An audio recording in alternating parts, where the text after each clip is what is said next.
Hello viewers, আমরা আজকে পেয়ে গেছি বেলডাঙ্গার দুই রত্ন, দুজন গর্ব, আলমগীর হোসেন আর গৌরব ভৌমিক। তারা ডব্লিউবিসিএস 2023-এ WBCS executive, West Bengal civil service executive, যেটার প্রথম পোস্টিং বিডিও হয়, তো সেটাতে আলমগীর স্থান অর্জন করেছে 20 আর গৌরব 36 অর্জন করেছে। তো তাদের কাছে আমরা শুনে নেব কি কি বই তারা পড়েছে এবং কীরকমভাবে পড়েছে, তাদের প্রিপারেশন ফেজে কোনগুলো ড্রব্যাক ছিল, কোনগুলো তার প্লাস পয়েন্ট ছিল। একে একে আমরা আসব, যাতে আগামীর যারা প্রিপারেশন নিচ্ছে বা প্রিপারেশন নিবে তাদের জন্য কিছু দিশা দেখিয়ে দিয়ে যেতে পারে। এই চ্যানেলেই এর আগে আমরা ভিডিও আপলোড করেছিলাম ইয়ামিন শেখের, আরিফ মণ্ডল, আরও অন্যান্য আছে, রফিকুল ইসলামের আছে, আমার বুক লিস্ট স্ট্র্যাটেজি আছে, তোমরা চাইলে সেগুলো দেখতে পারো। কিন্তু এখন আমরা শুনব আলমগীর হোসেন এবং গৌরব ভৌমিকের কাছে। প্রথমে আলমগীর হোসেনের কাছে আসবো। সে একবারেই নিজের চেষ্টাতে সে ডব্লিউবিসিএস পেয়েছে বলা যেতে পারে। অবশ্যই সবারই নিজের চেষ্টাতেই পায়, কিন্তু সে একবারে যেটা বলে একবারে গ্রাম থেকে উঠে আসা, একবার বাড়িতে পড়াশোনা করা, নিজে নিজে বই সিলেকশন করা, এরকম একটা ব্যাপার। আর সে অনেক দিন ধরে প্রিপারেশন নিচ্ছে। 2016 সালে সে প্রথম ডব্লিউবিসিএসটা দেয়। সে তার 5টা মেন্স দেওয়ার পর সে এবার এক্সিকিউটিভ পেল। তো তার কাছে আমরা প্রথমেই ডব্লিউবিসিএস এর বুক লিস্টটা তো শুনবো, তার আগে শুনবো যে কিভাবে আমরা শুরুটা করব। শুরুটা প্রথমত সিলেবাসটা ভালো করে জানতে হবে, যে আমাকে কি কি পড়তে হবে। সিলেবাসটা যদি ভালোভাবে জানা না থাকে তাহলে তো মুশকিল। প্রিলিমসের সিলেবাস কি, কি কি সাবজেক্ট আছে, মেইনসের সিলেবাস কি, কি কি সাবজেক্ট আছে, কোন সাবজেক্টে প্রায়োরিটি বেশি দেব, এক একটা সাবজেক্টের কোন পার্টে প্রায়োরিটি বেশি দেব, বিগত বছরের প্রশ্নগুলো ভালো করে দেখা, এইগুলোর প্রথমে ভালো করে যাচাই করে নিতে হবে, তারপর প্রিপারেশন শুরু করতে হবে। আর দ্বিতীয় কথা, আমি মনে করি প্রিপারেশন শুরু করলে প্রিলিমসকে টার্গেট করে নয়, প্রথম থেকেই মেইনসকে টার্গেট করে পড়াশোনা করাটা ভালো। তাহলে প্রিলিমসটা এমনিতেই হয়ে যাবে। আর প্রিলিমসকে টার্গেট করে পড়লে প্রিলিমসটা হয়তো ক্লিয়ার হবে, কিন্তু পরে মেইনসের ক্ষেত্রে সমস্যা হবে। সুতরাং প্রথম থেকেই টার্গেটটা যেন মেইনসের উপরে থাকে। আমি যাদের যাদের দেখেছি, যারা যারা সফলতা পেয়েছে, সবাই এই একটা কথাই বলে যে মেন্স ওরিয়েন্টেড আমাদের পড়াশোনা করতে হবে, কারণ আমাদের ফাইনাল মেরিট লিস্ট মেন্স নিয়েই হবে। এবং প্রিলিমসে যে সাবজেক্টগুলো আছে 8টা সাবজেক্ট, সব সাবজেক্টগুলোই আরও ইলাবোরেটলি আছে মেন্সে। ইংলিশটা অবজেক্টিভ আছে প্রিলিমসে, কিন্তু মেন্সে আছে ডেসক্রিপটিভ। ইংলিশটা যেটা অবজেক্টিভের যে গ্রামার বা ওয়ার্ডস, আরও অন্যান্য যেগুলো আছে ভোকাবুলারি রিলেটেড, সেসবগুলোর উপর ভিত করেই তো তুমি ডেসক্রিপটিভটা লিখবে, তাই না? তো একইভাবে অন্যান্য যে বিষয়গুলো আছে সেগুলো তো আরও বেশি করে মার্কস আছে। হিস্ট্রি যেখানে এখানে 50, ওখানে 100, জিওগ্রাফি 25, ওখানে 100। তো আরও বেশি মার্কস আছে, আরও বেশি কমপ্লিকেটেড কোশ্চেন হয়, এটাই সাধারণত। তাই আমরা যদি যেটা কঠিন, যেটা বেশি কমপ্লিকেটেড, সেটাই আগে প্রিপারেশন নিই, তাহলে সহজটা আর কিছু মনেই হবে না, ইজিলি আমরা পার করে যাব। তো এবার আমরা আসি বুক লিস্ট রিলেটেড। তো বুক কিভাবে তুমি চুজ করলে? যখন প্রিপারেশন শুরু করেছে তখন সোশ্যাল মিডিয়ার তো এত দৌলত ছিল না, বা এত এত শত ইউটিউব চ্যানেল ছিল না, বা এত শত ফেসবুকের নানা রকমের যে গ্রুপ বা পেজ এত শতও ছিল না। তো কিভাবে তুমি স্টার্ট করলে?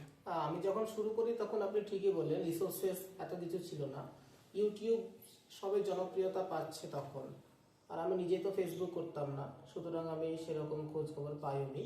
আমার প্রথম দিকে বই সিলেকশনে মানে যে বইটা সবচেয়ে ভালো বই, প্রত্যেকটা সাবজেক্টের নাম করা বই, সেই বইগুলো পড়া শুরু করি। কিন্তু মুশকিলটা হয়েছিল, বেশি নাম করা বই পড়তে গিয়ে আবার সমস্যাও হয়। হ্যাঁ, ইনফরমেশন থাকে, হ্যাঁ, অনেক বেশি পড়তে হয়। রমেশ সিং, খুল্লার এসব বইগুলো পড়তে গেলে দাঁত অনেক সময় ভেঙে যায়। আমি রমেশ সিং পড়েছি, খুল্লার পড়েছি, আমি কৃষ্ণা রেড্ডিও পড়েছি হ্যাঁ, প্রথম দিকে। কিন্তু আমি কি পড়েছি সেটা তো ম্যাটার করে না, বরং আমি যেটা যারা আগামীতে প্রস্তুতি নিতে চাইছে তাদের কোনটা করলে সুবিধা হবে আমার মনে হয় সেটা বেশি ম্যাটার করে। সুতরাং আমি বলবো যে প্রত্যেকটা সাবজেক্টের একটা ভালো বই রাখতে হবে এবং সেই বইটা বারবার পড়তে হবে, এতে আমার মনে হয় বেশি ভালো হয়। একটা স্ট্যান্ডার্ড বুক আর পাশাপাশি একটা এমসিকিউ এর বুক ওভারঅল হয়তো লাগবে। গৌরবের কি অভিমত? আমি খুব মানে ওই তথাকথিত যে বইগুলোর কথা বলা হয় সেগুলো আমি পড়িনি খুব একটা, ঠিক আছে। আমার বইগুলো ছিল ছোট ছোট, বারবার রিভিশন করা যাবে এরকম বই। মানে আমি শুরু করেছিলাম, মানে ইতিহাস যদি আমি বলি, ইতিহাস শুরু করেছি আমি জীবনে ওই জীবন মুখার্জি স্যারের বইটা থেকে। তারপরে পরবর্তীকালে আমি তুলসীর বইটা পড়েছি ইতিহাসের জন্য। তারপরে যখন আরেকটু হলো তখন আমি রাজীব আহিরটাও পড়লাম, মানে মডার্ন পার্টটার জন্য।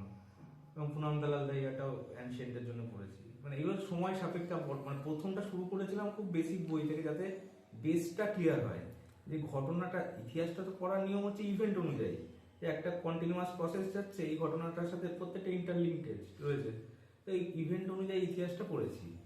এরকম করে ভূগোল পড়েছি হচ্ছে ম্যাপ ওরিয়েন্টেড, মানে ফিজিওগ্রাফি যেটা রয়েছে আমাদের, সেটাতে ম্যাপ ছাড়া মানুষ মানে সমস্যায় পড়ে অনেক ক্ষেত্রে। ম্যাপ ওরিয়েন্টেড ফিজিওগ্রাফিটা পড়ে নিলাম, বাকিটা ইনফরমেশন। এই ক্ষেত্রে বই যদি বলি, বই পেরিয়ারের বইটা পড়েছি আমি, পেরিয়ার অবলিগেশন একটা বই রয়েছে। এবং কার্তিক চন্দ্র মন্ডল স্যারের যে বইটা রয়েছে ওটা তো পড়েছি প্রাইমারিলি। পরবর্তীকালে একটা বই আছে জিওগ্রাফি থ্রু ম্যাপস, আচ্ছা, খুব সুন্দর বই ওটা, মানে ওখানে প্রত্যেকটা জায়গা করা আছে। পলিটিক্স তো সবাই জানে যে লক্ষ্মীকান্ত, এম লক্ষ্মীকান্ত। দেন ইকোনমি আমাদের অনারেবল যিনি ডিএম রয়েছেন মুর্শিদাবাদে, যিনি সিঙ্গানিয়া স্যারের, ওনার বইটা পড়েছি আমি। এই আচ্ছা, খুব বেসিক বই এই কটায়। তো গৌরবের কথা শুনে যেটা মনে হলো, সে খুব আস্তে আস্তে এগিয়েছে। আমরা যে খরগোশ আর কচ্ছপের গল্প শুনি, সেই গৌরব কচ্ছপের মতন এগিয়েছে, আস্তে আস্তে এগিয়েছে, কিন্তু slow and steady win the race. সে আজকে বিজয়ী হয়েছে সেই প্রসেস অবলম্বন করে। আলমগীর, তোমাকে এক একে আমরা তবু সাবজেক্টটা কিভাবে পড়বো সেই হিসাবে আমরা এক একে আসি। এখানে গৌরব যেটা বলল, গৌরব বলল ইতিহাস দিয়ে যদি শুরু করি, গৌরব বলল যে জীবন মুখোপাধ্যায় পড়েছে, তারপরে একে একে রাজীব আহির, পুনম দালাল ধাইয়াও পড়েছে। তো একে একে যদি আমরা আসি, ইতিহাসটা তুমি কিভাবে? আর গৌরবের সাথে আমার বুক লিস্ট প্রায় সেম, একই। আমি প্রথম দিকের গুলো বলছি না, আমি যে বইগুলো প্রথম দিকে পড়েছি, শেষের দিকে যেগুলো পড়েছি, যেগুলো আমার বেশি কাজে লেগেছে সেগুলো বলছি আমি। হ্যাঁ, অনেক ড্রব্যাক থাকে আমাদের প্রিপারেশন ফেজে, আমাদের অনেকটা এগিয়ে গিয়ে মনে হয় যে এই কাজটা আমার ভুল হচ্ছে, এই প্রসেসটা আমার ভুল হচ্ছে। তো সেই ভুলটা যেন না হয় তার জন্য আগেকার গুলো বলছে না আলমগীর, এটা খুব ভালো। তো বলো। হ্যাঁ, আমিও ইতিহাসটা প্রথমে শুরু করেছিলাম জীবন মুখোপাধ্যায় দিয়ে। প্রথমে ওটা পড়ার পরে তারপরে অ্যানসিয়েন্ট মিডিয়েভালের জন্য পুনম দালাল দাহিয়া আছে। তারপরে আইএনএম যেটা মডার্ন ফেজ, সেটার জন্য আমি সোনালী ভান্সাল পড়েছিলাম। আর জিওগ্রাফি পেরিয়ারটা তো দারুণ বই, বেস্ট বই, একদম অল্পর মধ্যে দুর্দান্ত বই। তার সাথে বাংলা কার্তিক চন্দ্র মন্ডল আছে। তারপরে পলিটির জন্য লক্ষ্মীকান্ত পড়াটা কোনো সমস্যাজনক নয়, খুব সহজ ভাষায় সবাই পড়তে পারে লক্ষ্মীকান্তটা, নিঃসন্দেহে ভালো বই। তারপরে ইকোনমিক্সের জন্য প্রথম দিকে হয়তো অনেকগুলো বই পড়েছিলাম, কিন্তু যেটা আমাকে বুঝতে সবচেয়ে সুবিধা হয়েছে সেটা হচ্ছে আমাদের ডিএম স্যারের বইটা, নিতিন সিংহানিয়া স্যার, ওনার বইটা আমি পড়েছিলাম। আচ্ছা, আর সায়েন্সের জন্য কি করবে? তুমি তো একজন আর্টসের স্টুডেন্ট, তুমি পলিটিক্যাল সায়েন্সে অনার্স, তো সায়েন্সের জন্য তুমি কি করেছো? সত্যি কথা বলতে গেলে সায়েন্সে আমি আগাগুড়ি দুর্বল, এখনো দুর্বল।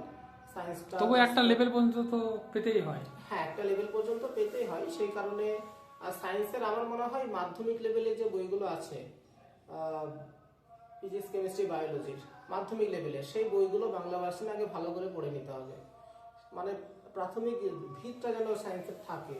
তারপরে স্টেপে গিয়ে আমি যেটা পড়েছিলাম সেটা হচ্ছে ম্যাগ্রো হিলে শামীম সরকারের একটা বই বেরোয় সায়েন্সের, ওই বইটা আমি পড়েছিলাম, ওটাতে আমাকে অনেক হেল্প করেছে। আচ্ছা, একইভাবে যদি আমরা আসি, ম্যাথমেটিক্সটাও সায়েন্সের একটা বিষয়, সেখানে তুমি কি করেছো? ম্যাথামেটিক্সের ব্যাপারটা আমার একটু আলাদা। আমি যেহেতু টিউশন পড়াই কম্পিটিটিভের, ওদেরকে আমি ম্যাথটাই বেসিক্যালি করাই। আচ্ছা, সেই কারণে ম্যাথের জন্য আমি আলাদা কোনো প্রিপারেশন নিইনি, মানে আমি একদিনও ম্যাথ প্র্যাকটিস করিনি।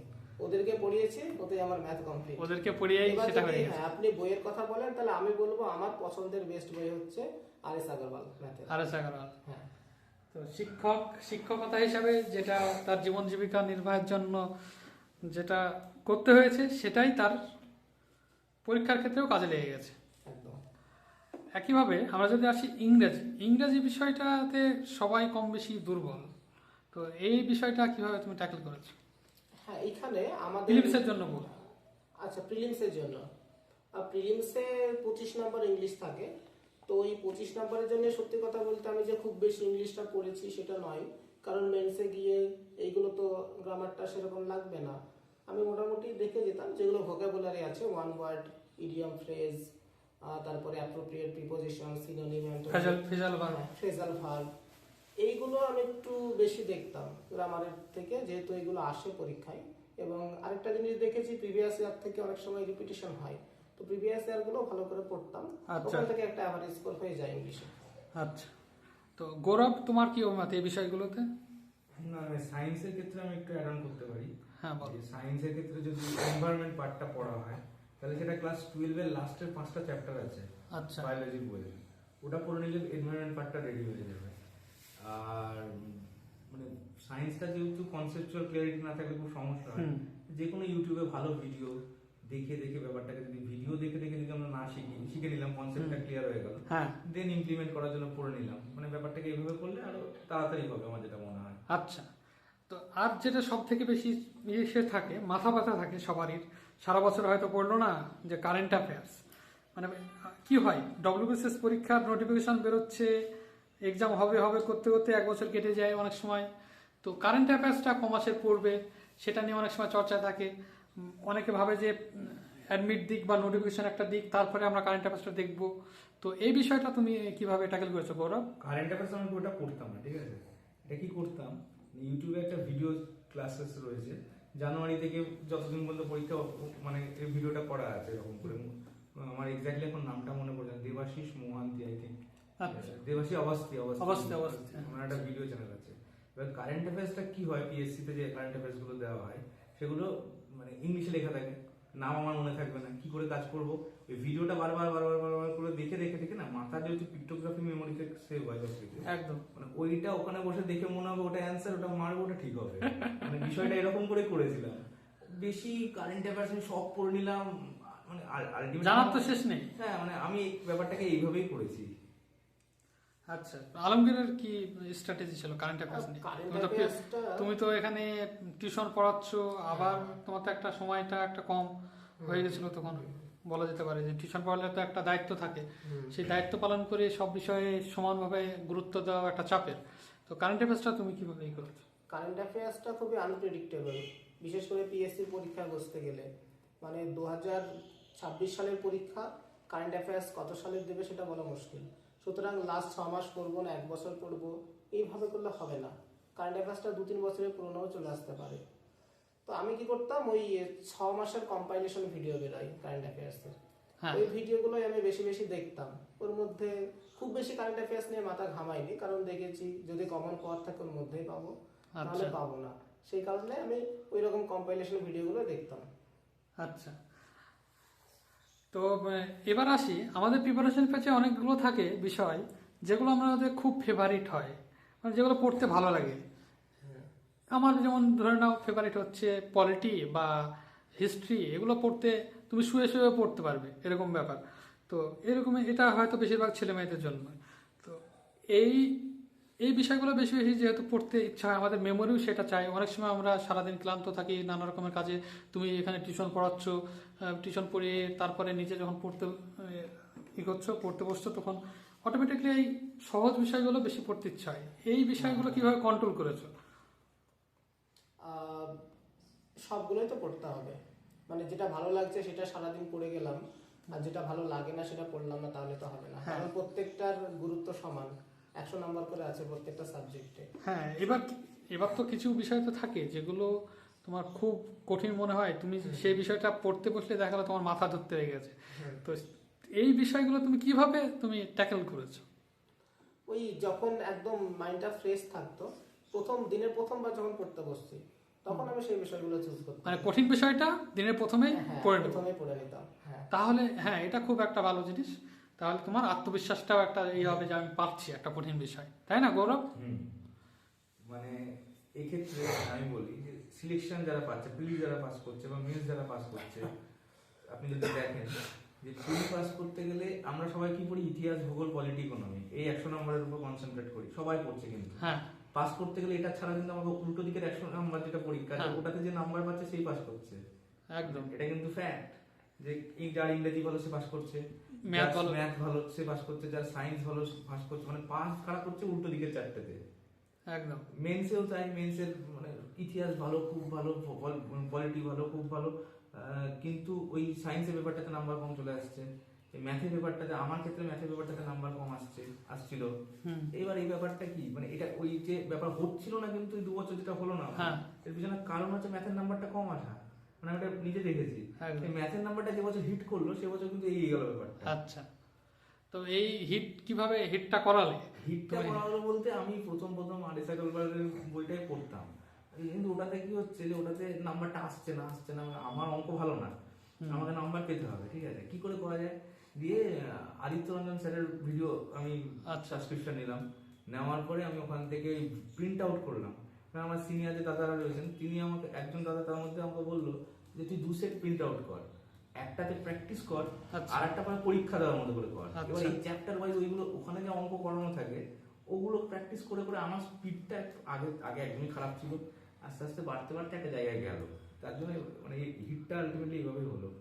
আচ্ছা, তো আমাদের তাহলে দুর্বলতাকেই যেটা উইক পয়েন্ট থাকবে সেটাকে আমাদের স্ট্রং পয়েন্ট বানাতে হবে। একটা কথা প্রচলিত আছে যে ডব্লিউবিসিএস পেতে হলে সামথিং অফ অল এবং অল অফ সামথিং, মানে প্রত্যেকটা বিষয়ের কিছু কিছু তোমাকে জানতেই হবে, কিছু কিছু টপিক, যেমন তুমি যদি বলো পলিটির ফান্ডামেন্টাল রাইট, ডিপিএসপি, এগুলো সব জানতে হবে এক প্রকার, আর অন্যান্য যেগুলো আছে কম গুরুত্বপূর্ণ সেগুলোর কিছু কিছু জানতে হবে। তো একইভাবে সব সাবজেক্টে এটা কার্যকরী যে সামথিং অফ অল এবং অল অফ সামথিং। তো সায়েন্সের পেপারে এটা নিয়ে অনেকে থাকে, অনেক নাম্বার কম আসে, যেহেতু অনেকগুলো সাবজেক্টের মধ্যে ঢুকে আছে, সায়েন্সেরই 4-5টা সাবজেক্ট ঢুকে আছে, তারপরে আবার কারেন্ট অ্যাফেয়ার্স আছে, স্ট্যাটিক জিকে আছে, সায়েন্স অ্যান্ড টেকনোলজিটাও আছে। তো এই বিষয়ে এই সাবজেক্ট, এই পেপারটা কিভাবে ট্যাকেল করা যায় আলমগীর? ওই তো সায়েন্সের প্রথমত আমি আগেও বললাম আমি সায়েন্সে ভীষণ উইক, আমি নাম্বার কোনোবারই সায়েন্সে বেশি পাইনি, এবারও পাইনি, খুবই কম নাম্বার পেয়েছি। আচ্ছা, এবার বিষয় হচ্ছে যেহেতু আমি সায়েন্সে উইক, সেহেতু বাকি পেপারগুলোতে আমাকে স্ট্রং হতে হবে, সেই কারণে আমি সায়েন্সে খুব বেশি সময় দিইও নি। আমি বাকি পেপারগুলো এমনভাবে তৈরি করেছি যে সায়েন্সের যে নাম্বারটা কম আসছে সেটা বাকিগুলোতে যেন ওভারকাম হয়ে যায়, আমি এভাবে ভেবেছিলাম। তোমাদের দুজনের এমসিকিউ মার্কস কিরকম ছিল পিএসসির আনসার কেমন যাই? 2023-এ আমার 545 ছিল। গৌরব? 40-45। তো 540-45 পেয়ে তারা দুজনে এক্সিকিউটিভ পেয়ে গেছে। কিন্তু অনেকে আছে যারা 600-র উপরে নাম্বার পেয়েও কিন্তু তারা গ্রুপের ইন্টারভিউ ডাক পায়নি, বা ইন্টারভিউ ডাক পেয়েছিল কিন্তু তারা চাকরি পায়নি, ঠিক আছে, 2023-এ। তো তাহলে তোমরা বুঝতে পারছো সকলে যে ডেসক্রিপটিভ পেপারে কতটা গুরুত্ব। এখানে বাংলা, ইংরেজি আর অপশনাল 3টে পেপারেই গুরুত্ব, ভেরি ভেরি ইম্পর্টেন্ট। মানে 800 মার্কের তো এমসিকিউ, কিন্তু অপরদিকে 800 মার্কের হচ্ছে ডেসক্রিপটিভ। সেই ডেসক্রিপটিভ পার্টটাই এরা ভালোভাবে করেছে। প্রথমে আলমগীরের কাছে আসি, যে বাংলা ইংরাজি এইটা খুব একটা ভাইটাল পেপার। কেউ পাচ্ছে বাংলা ইংরেজি মিলিয়ে 150 বা 180, আর কেউ পাচ্ছে বাংলা ইংরেজি মিলিয়ে 260। তো এইখানে অনেক ডিফারেন্স করে দিচ্ছে।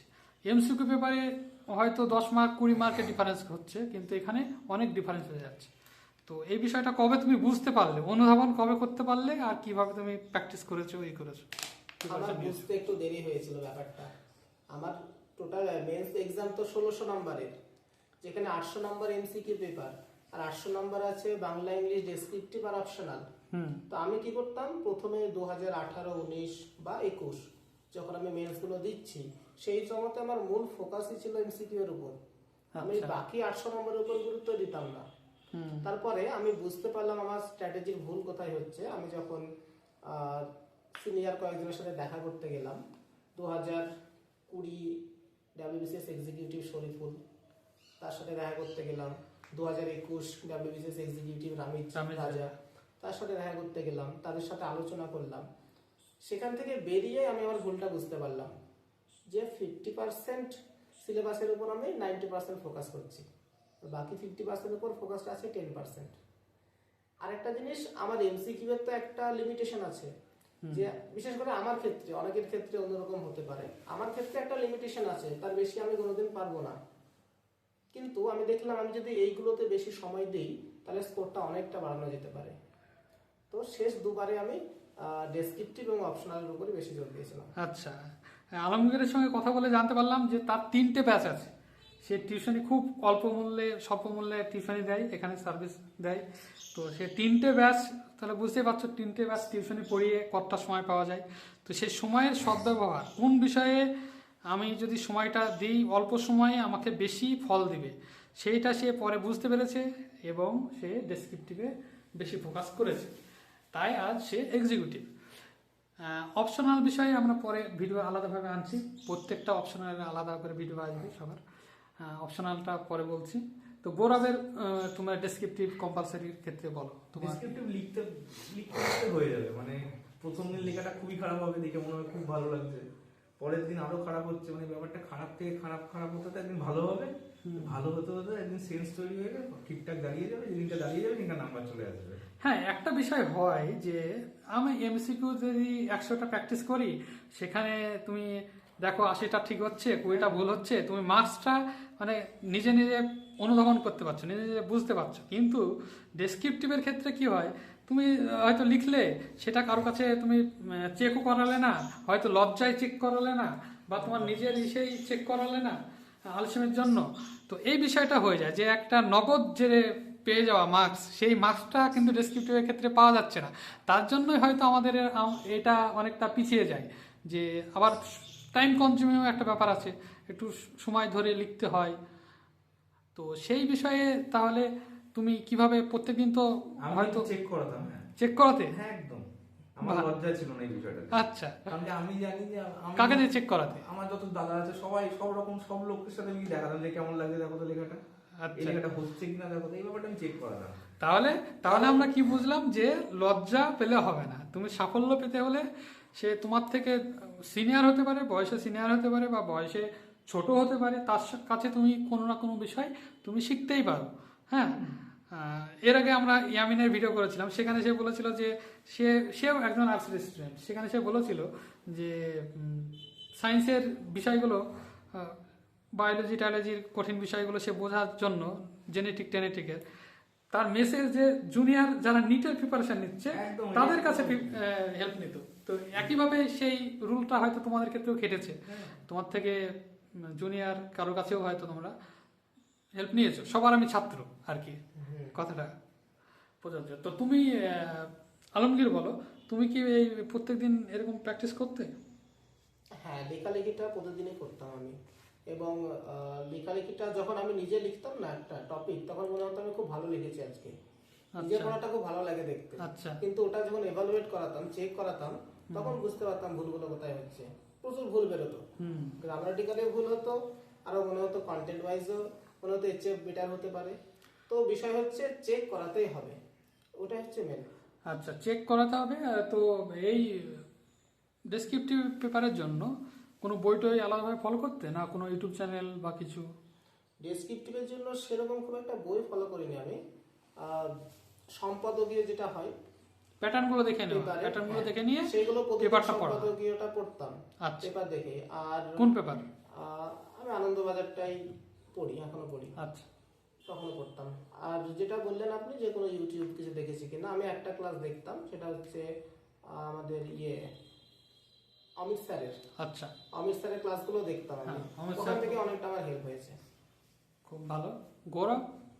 আমি মানে আমার থিওরিটা ছিল এরকম যে 25টা থেকে 30টা টপিক নাও, মানে যা পরীক্ষায় কোশ্চেন আসবে 25-30টা টপিকের মধ্যেই আসবে। টপিক মানে কিন্তু ডাইমেনশনের কথা বলছি, মানে নারী, নারী, শিক্ষা, শিশু, বৃদ্ধ, মানে এইগুলোর উপরে একটা জেনে নিতে হবে ব্যাপারগুলো কিভাবে কি লেখা আছে, কে কি পেয়েছে, সব তো জানি না, কিন্তু জানতে হবে। এই একটা ধারণা তৈরি হয়ে গেল, এবার আমি লিখবো যখন, তখন লেখাটা ভালো হবে। যদি এই ধারণাটা না থাকে, আমরা লিখছি কিন্তু লেখাটা ঠিক মানে আপ টু দা মার্ক হচ্ছে না। কিন্তু যখনই আমি একটা জায়গায় পড়ে নিলাম, এর জন্য ভালো ভালো ইউপিএসসি তে এসে বই আছে বিভিন্ন ডাইমেনশনের, ইংরেজিতে পড়ে নিলাম, ওটা ওই বাংলাতে হবে, ওটা ইংরেজিতে হবে, মানে ব্যাপারটাকে একটা এইভাবে করে ব্যাপারটাকে তৈরি করেছি আর কি। আচ্ছা, খুব ভালো। তো গৌরব তো এর আগের ভিডিওতে আমাদের বললো সে সর্বদাই অপটিমিস্টিক, এখানে দেখো হাসি লেগে আছে।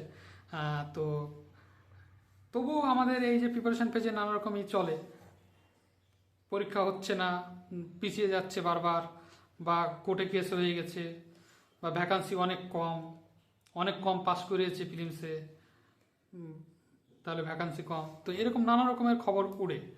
তো তখন নিজের যে প্রিপারেশনটা, কন্টিনিউটিটা ধরে রাখা একটু চাপের আছে, সেটা কিভাবে তুমি ট্যাকেল করতে? কন্টিনিউটি মানে ব্যাপারটা হচ্ছে এরকম, যখন প্রিপারেশন নিচ্ছি তখন পাস করতেই হবে এই চিন্তা ভাবনা রাখতে হবে। এই যদি কেউ পাস করে তাহলে তার ক্ষেত্রে রাস্তাটা সহজ, কিন্তু প্রিলিমসের কথা বলছি, সে ওই লুপের মধ্যে পড়ে গেল, এবার তাকে পাস করতে হবে এই ব্যাপারটা থাকবে তার মধ্যে। ওই প্রিলিটা যেন পাস হয় প্রত্যেক বছর, এইটা হচ্ছে থিওরি। এই ডিপ্রেশন যাই বলুন আপনি যেগুলো কথা বলছেন সমস্ত থেকে বেরোনো, মানে রেঞ্জের মধ্যে থাকতে থাকতে একদিন গোল করে ঘুরতে ঘুরতে একদিন লেগে যাবে। আলমগীরের কি এটা বলবে? তুমি তো অনেকদিন ধরে প্রিপারেশন পেজে আছো, তোমার অনেক ধৈর্য ধরে থাকতে হয়েছে। এই ভ্যাকান্সি কতগুলো আছে বা কম জনকে পাশ করাচ্ছে, কাট অফ বেড়ে গেল, এই সবগুলো আমি কোনোদিন ভাবিনি, আমাকে ভাবায়নি। মানে অনেকে দেখি এবার ভ্যাকান্সি এতটা কম, তাহলে কি হবে, এই সবগুলো আমি কোনোদিন ভাবিনি। মানে এইগুলো নেগেটিভ এফেক্ট পড়ে, সেই কারণে আমি ভাবিনি। আমি একটা জিনিসই বিশ্বাস করতাম যে পড়াশোনা আমাকে করতে হবে, প্রত্যেকদিন পড়তে হবে। হ্যাঁ, ধারাবাহিকতাটা ধরে রাখতে হবে। এই যেমন এখন এবছর 2024-এর ফিলিমসটা হওয়ার কথা ছিল মার্চ মাসে টেন্টেটিভ, কিন্তু মনে হয় না হবে। তো এটা সবাই কম বেশি জেনে গেছে যে মার্চ মাসে হয়তো হবে না। তাই প্রিপারেশনের যে একটা হর্স, যে একটা পাওয়ার ছিল, সেই পাওয়ারটা এখন আমি আশেপাশে যা দেখছি কম বেশি সবারই কমে গেছে, সেই তেজটা আর নেই। তো এই মুহূর্তে মানে সেই তেজটা, এটা কন্টিনিউটিটা ধরে রাখা দরকার, তাই না আলমগীর? একদম। আমি 2023-এর ইন্টারভিউ যেদিন হলো আমার 17ই নভেম্বর, ইন্টারভিউটা আমার ঠিকঠাক হয়েছিল এবং আশাও ছিল যে কোনো একটা সার্ভিসে পেয়ে যাব। তা সত্ত্বেও পরের দিন এসে আমি পড়তে বসেছি এবং যেদিন রেজাল্ট হয় 27শে জানুয়ারি, তার আগের দিনও পড়েছি আমি। মানে এমন নয় যে আমি পেয়ে যাবো, এই গ্যারান্টি তোকে দিতে পারছি না 100%। সেই কারণে পরেরটার জন্য আবার নিজেকে প্রিপেয়ার করতে হবে। সেই কারণে আমি বেশি কিছু ভাবতাম না, যে আমার কাজ পড়াশোনা। একজন স্টুডেন্টের মৌলিক কাজ কি? পড়াশোনা করা, সেটা আমাকে করতে হবে। গৌরব, তোমার কি অভিমত মানে কি বিষয় এই বিষয়ে?